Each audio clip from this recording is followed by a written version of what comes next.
Utah's famous for its red rocks and canyons, but drive a little higher and it all changes. Tall aspens, rolling hills, and hidden lakes take over the desert, and colors you can't quite believe are real.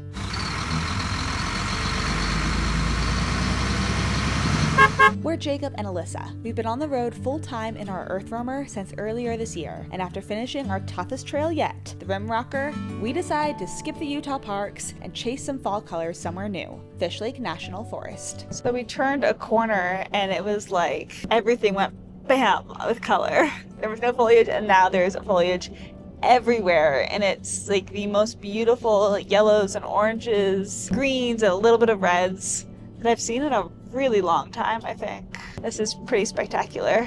We just turned onto a trail called Sheep Valley Road that looks like it climbs up mountain, and we're gonna go check it out and see if we could get some views of the surrounding area and all the fall colors on top of the mountain instead of being kind of at the base looking at the mountains from below.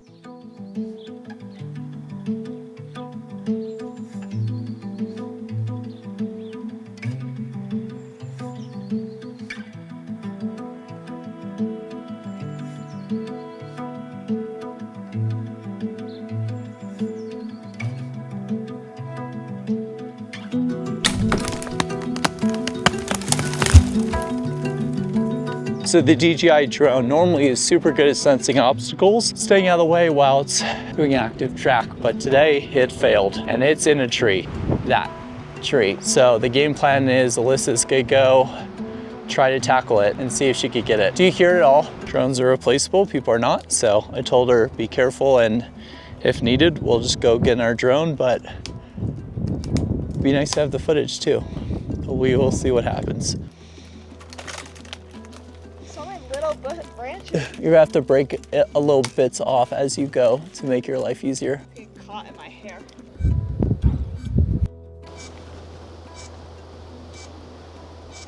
So far, Alyssa has made it halfway up the tree. She's bare for this one because she's much lighter than I am, probably almost half. So that way we have less likelihood of branches breaking. Plus, I'm more used to driving the EarthRoamer, so if something were to happen, could get us out of here. But we'll see. She says it's getting louder, closer to her, so hopefully she could see us soon. We're using binoculars too, but can't locate it. This tree is just way too thick. Guess who we found? Drone! That was a wild adventure. I was able to poke it and it fell down and it landed in like a perfect little nest of another tree. And a few blades are broken, but otherwise it's in perfect shape. Yeah, and it's only the orange tip that really broke on a couple of them. So we have replacement blades, and we feel very lucky overall. Yeah, that was fortunate, but let's never do that again. Yeah. Okay, can you get all the tree out of my hair? Yeah, we're good. 10 out of 10 would not recommend climbing a tree with long hair. So all in all, I think that took about an hour and a half, maybe 2 hours. Yeah. So a lot later than we anticipated. Yeah, we didn't get as much trail driving done today as we were planning on it. I think our next moves are to keep driving a little bit, see if we can find a campsite pretty close. If we can't, we'll turn around and then we'll look for another one. We do have a few in mind we could go to pretty easily, which is nice, but I don't think that tonight is a night to keep exploring. Yeah. I think we've used up our adventure spirit today. The road went from like a nice gravel road to a little bit more of an off-roady road. We've hit a few rocks and a lot of jostling, but it's very beautiful back here. We're just looking for a site. We found an amazing campsite with views for tomorrow morning. So we can wake up and look at all the trees changing. I'm replacing 3 blades that we damaged, and other than that, we look to be okay. We'll do a test flight before we roll out of camp tomorrow to make sure we're all good. Good afternoon. I'm pretty bummed to be leaving one of the most spectacular camps we have ever been at today, but we are excited to keep moving on and go check out to see if we can find a mountain bike park, some trails, something else to do, continuing through Fishlake National Forest. Our goal today is to get over to Eagle Point, and on the way there, we're going to take some scenic byways we read about and see all the fall colors. Well, we left the pavement. How did we even find this road that we're on? I have no idea. I thought it was in the magazine you found. It was supposed to be some sort of scenic drive, and it really wasn't that scenic. We turned off the pavement onto the dirt road again, went up in elevation really high, and it's like, bam, foliage. I am just like blown away. Yeah, the fall colors are, I think we couldn't have timed them better. Never seen colors this vibrant before in my entire life. And I grew up in New England. Yeah. Like, I know foliage. Yeah. And I don't think this even compares. It's pretty incredible. I mean, it's incredible. And I love that they're intertwined with the green trees. It's so pretty. So pretty. We spent the next few hours driving the trail and just admiring the incredible fall beauty around us.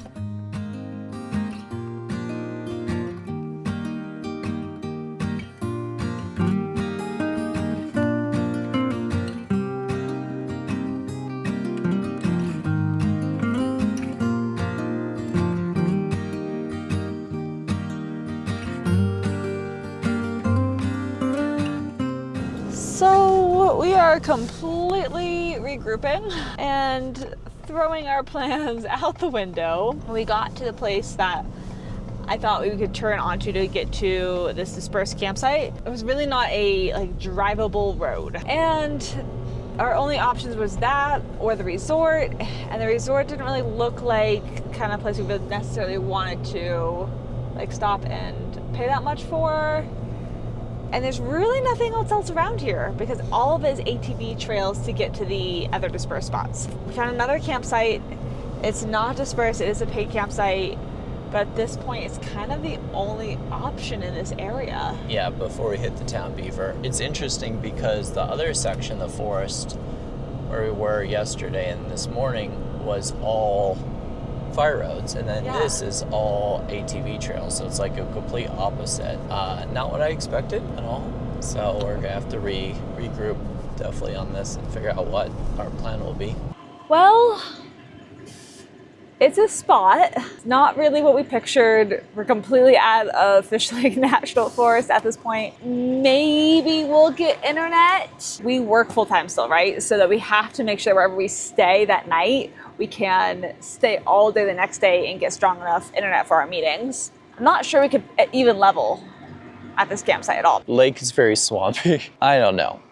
I'm not sure if we should just drive to somewhere. I don't know even where we drive tonight. Morning, we decided to stick around this camp for the night, and then today we're heading up to Eagle Point to go hit the mountain bike trails and do some exploring. So we got to the top of where we're going to start riding and climb from here. It's a little bit more confusing than we expected. There wasn't anyone at the main lodge, but there were some QR codes at the door. The whole thing was locked, so we just did the QR code, signed the waiver, and then we kind of found our way up here to this parking lot. The trails are kind of just on Google Maps, so I'm using Onyx Backcountry to try to find some and then kind of work from there. It's been a while since we've been on our bikes. Yeah, we were thinking about a month. Maybe. Yeah. And we are too long. feeling it, especially at this elevation. Yikes, really hard. And I'm really out of shape. How was the last few days exploring this area though? The trees out here are gorgeous. And I didn't know that Utah had such Colorado looking forests and mountains, honestly, so I'm glad we came up here. What do you think? Is that a wrap for this section of forest and on to the next adventure? Maybe. I might lie down for the next few days.